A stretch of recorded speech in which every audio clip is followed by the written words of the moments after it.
I think of my stepdaughter, Anna, as my own. I would say I have been very lucky in the blended family department. Anna and Penny, who is my biological daughter, are the same age, 21, and are extremely close. Anna's mom is not in the picture due to losing custody and being jailed. I have been Anna's mom for the past 10 years, and she has been calling me her mom for the past 8. Anna goes to a somewhat local university. It's about 30 to 45 minutes from where we live. Anna also has PCOS and diabetes, born with it. Lately, she has been having really bad acid reflux and fainting spells and migraines. We are working with our general doctor along with 2 other specialists to try to see what's going on. The problem is that Anna was extremely independent beforehand. She had scholarships that covered 75% of her tuition, and my husband and I paid the rest. I think it's important to add that we agreed to pay 50% of all 4 of our kids' tuitions, up within reason. Like Harvard tuition, no, but most state colleges, yes. So we do give Anna money equal to 25% of her tuition a year. We don't pay for room and board for anyone, just tuition. She paid her rent with roommates and virtually had no money issues more than 3 times, which of course we covered. Since she has been ill, she has been missing more and more shifts. Not her fault at all. Of course, a restaurant isn't going to let you work if you threw up, even if it's just acid reflux. We have been covering about 45% to 60% of her bills for the past 5 months, since it started. I just went from working 3 days 12 hours to 4 days 12 hours with overtime. I am a nurse. This problem came with this. My job no longer wants to do overtime as we are fully staffed. Anna needs surgery. The doctor recommended that she doesn't work for at least 6 months as she is very high risk. We can't subsidize 100% of her income for 6 months, and I don't really think it will be just 6 months. Plus, she will be recovering with us, not at her own apartment. Her lease ends in July, and she wants to renew with her friends.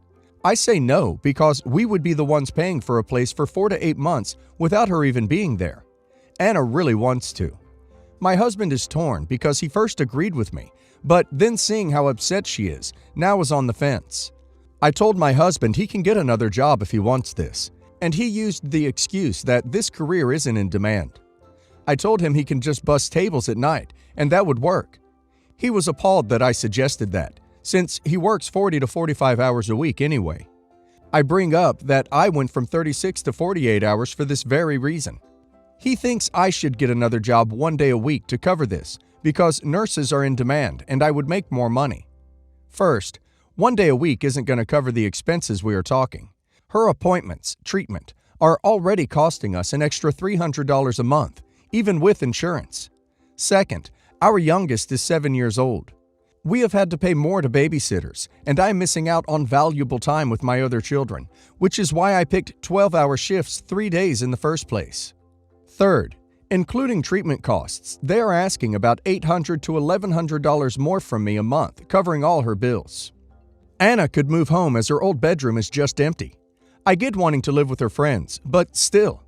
Husband is on the fence, but he isn't the one stepping in to solve the money issues. My husband hasn't said it, but his parents called me and said that if it was Penny, I would do it. If this was Penny, I would feel like I would most definitely make her butt come home, even though she goes to college a state away. We are barely even comfortable at the moment. Now I feel awful and guilty. Can someone tell me how to navigate this? I'm shocked I'm even being accused of favoritism. Anna and Penny are both my daughters, but my mother-in-law saying if it was Penny you would have already gotten a second job really hurts me.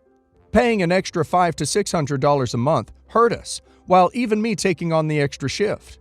Plus, I don't even know how much the surgery is going to cost us after insurance pays out.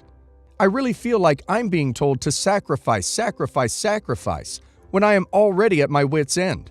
I have no idea if my feelings are valid anymore. I'm sorry, but you have worked hard enough and done enough. Anna is sick. She has to make sacrifices. You cannot be the only person in that family to struggle and sacrifice. The fact that your husband and stepdaughter are unwilling to make any sacrifices and simply expect you to do more says a lot about what they think of you. Your stepdaughter is also being extremely entitled. Stand your ground. My wife Katie was with Brendan for over a decade. They started dating their freshman year of college, stayed together all through college, and went to the same school, and married as soon as they graduated. Katie is an only child and was, in a way, adopted by Brendan's family. They went on vacations together, family functions, etc. She is part of the family. Brendan passed in an accident 6 years ago, and Katie and his family have remained extremely close. I never met him, as I did not meet my wife until about a year after his death, but I have met his family many times, and they are good people. But I am growing a bit uneasy on how much they are trying to involve themselves in our lives. Katie and I have an 18-month-old daughter, and my wife wants her to become close with her cousins, Brendan's siblings' kids. Brendan's mother has insisted on my daughter calling her Grammy. During a family get-together a few months ago, Brendan's parents were speaking to mine about my daughter and referred to her as our grandchild. My parents were so uncomfortable that they spoke to me about it afterward. This has all kind of come to a head recently, as Katie is currently pregnant with our second child. She called Brendan's parents and were ecstatic about another grandchild. I spoke with Katie a few days ago about having my sister come to visit at a certain date to help out, meet the baby, and she told me, "Oh no, we can't do that date. That's when Brendan's sister is visiting." And I almost lost it. I've tried to not say much out of respect for Brendan and the fact that my wife still cares about him and his family dearly. But these people are not our family. They are not Katie's parents. They are not related to her. To me, they're just family friends, but they're acting like aunts and uncles and grandparents. I want to say something, but I'm not sure how. They're all good people and are clearly still grieving in their own ways. But this is my family, not theirs. How can I voice my concerns without upsetting anyone? Right now, you feel like your wife is pretending she was still married and having kids with her first love, and that you are just a fill-in and sperm donor. I highly doubt this is the truth, but it is also understandable why you feel this way. Your wife thinks everything is fine, and your kids simply have 3 sets of grandparents, all equal and all loved. You should get an appointment with a couples therapist for you and your wife.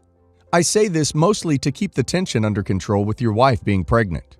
The therapist can help you explain your feelings in a way that help Katie understand that while you understand how important her late husband's family is to her, her actions are leaving you feeling invalid and unimportant. I think that you would like long-term would be a situation where Brendan's family takes a step back, not go away, but where your family and Katie's family has priority and Brendan's family are friends.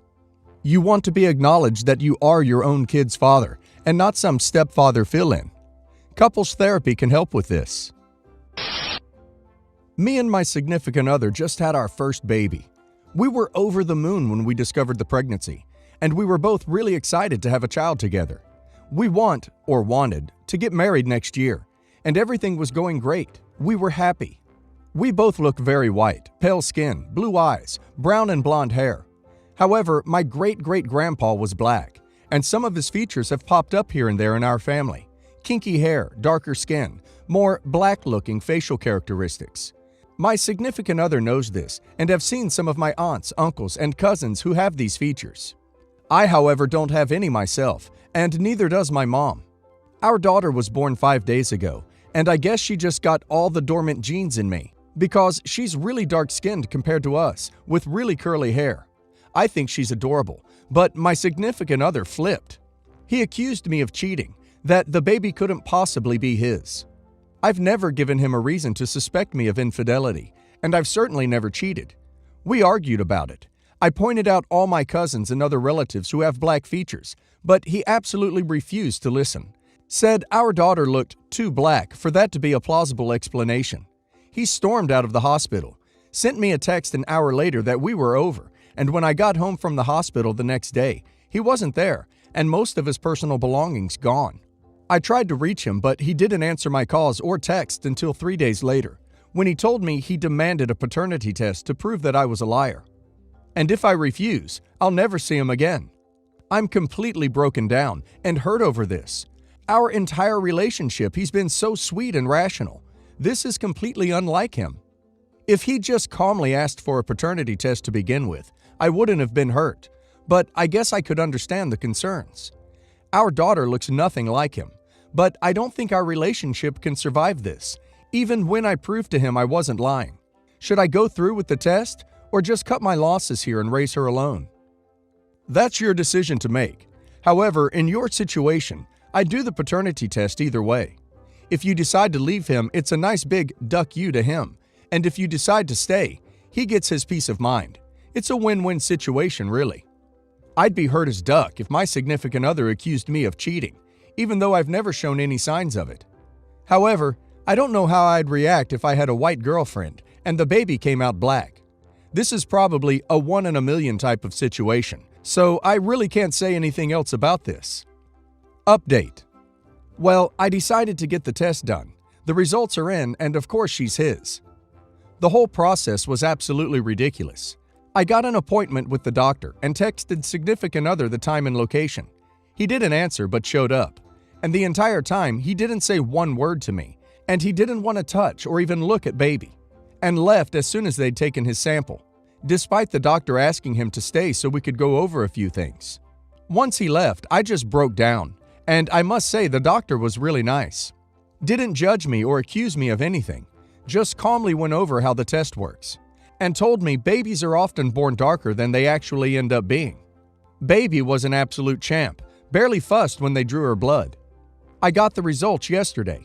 I texted significant other the news and asked if he wanted to come over and open it with me. After almost half an hour, he finally responded, yes, he'd like to come over. I'm thinking he either sent it while on his way or he's not staying very far away because he was here in about 15 minutes. Well, we opened it and read the positive test together. He turned white like a sheet and then just started bawling. I had to shush him because he was crying so loudly. And finally, I got an explanation for his flip out. I mentioned in a comment on the old post that he was an only child to very old parents. His dad died a few years ago, and his mom lives alone a few hours' drive from us. I haven't met her often, but she seemed pleasant enough. Turns out, she hates me. Absolutely hates my guts and always has. I had no idea about this.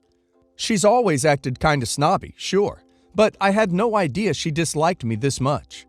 When significant other called her to tell her the good news 8 months back when we discovered the pregnancy, she started crying. He never told me this. And as the months passed, she continued being super negative about the whole thing and saying she doubted the baby was actually his. I was below them. Poor people cheat because they're raised in a ducked-up environment. What the duck? And instead of talking to me about this, significant other kept silent while constantly doubting me more and more. Baby being black just put the final nail in the coffin that his mother was right and I was a good-for-nothing cheating bee. After telling me all this, we just sat in silence for a while. Finally, he asked if he could hold baby. I was still angry as hell, but decided that holding her was his right. He's her father after all. I went and got her from her crib, let him have her, and he started crying again, which scared her, and she started crying too. So they were just sitting there bawling together for a while. Finally, he stopped, handed her back, and asked if he could come home. I was kinda taken aback. I didn't expect him to just flat out ask that already. I laid out everything I said in the last thread, how insanely disrespectful and childish he'd been, how he'd horribly broken my trust, hadn't talked to me about his mom's poisonous and ignorant comments, completely ignores me for 3 days, not telling me where he is or if he's even alive. And then he just waltzes in and wants to start living here again. I told him if he ever wanted to have some inkling of a chance of mending the relationship, we had to go to couples therapy ASAP. From now on, he will answer my calls and messages unless there's an emergency. He will not be staying here for a while. And finally, he needs to tell his mom to back the duck off. She will not be seeing baby until she apologizes to me in person. He immediately agreed, and finally told me how sorry he was for this whole fiasco. I'm not sure if I can forgive him for this, but I'm gonna try. We had an amazing life before this, and I hope that with a lot of work we can have it again. Significant other also finally told me that he was staying in a hostel, but it's not very expensive, so he can stay there for a while longer. Baby is doing great considering how many stress hormones she must have been drinking for me these last few days.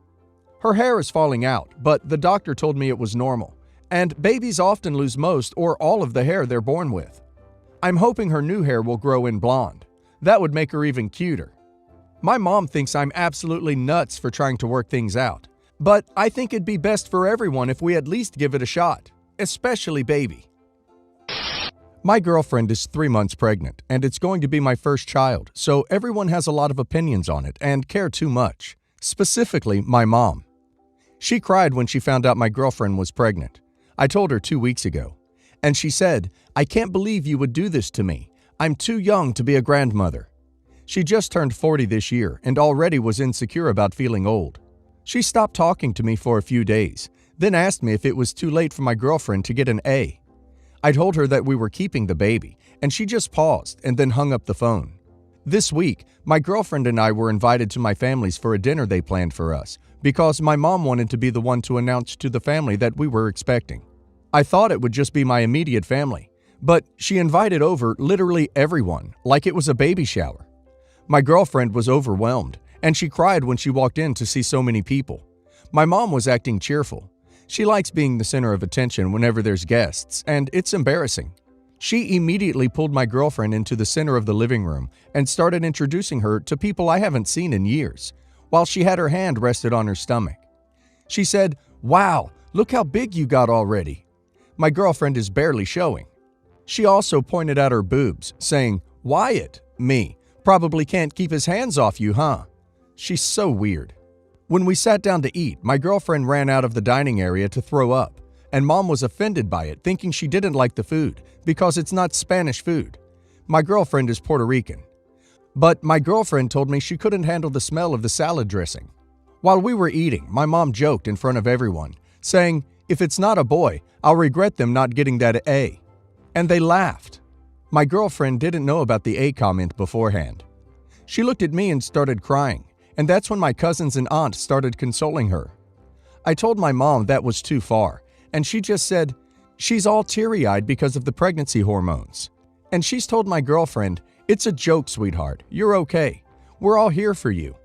My girlfriend has been an emotional wreck times 10, and she even questions me if I wanted an A. She says she's going to move out, and she'll throw in remarks like, "Why don't I fall down the stairs? I bet you'll be happy." Or, "If my baby is a girl, I'm leaving you." I don't know what to do here. Your mom has just lost communication privileges. She's not allowed to communicate with your girlfriend under any circumstances. She needs to apologize to you, and when your girlfriend is ready to forgive her, then, and only then, would this woman be allowed in your lives, with rules. Seriously, I would tell her she just decided what type of relationship she was going to have with her grandchild. It's going to be non-existent.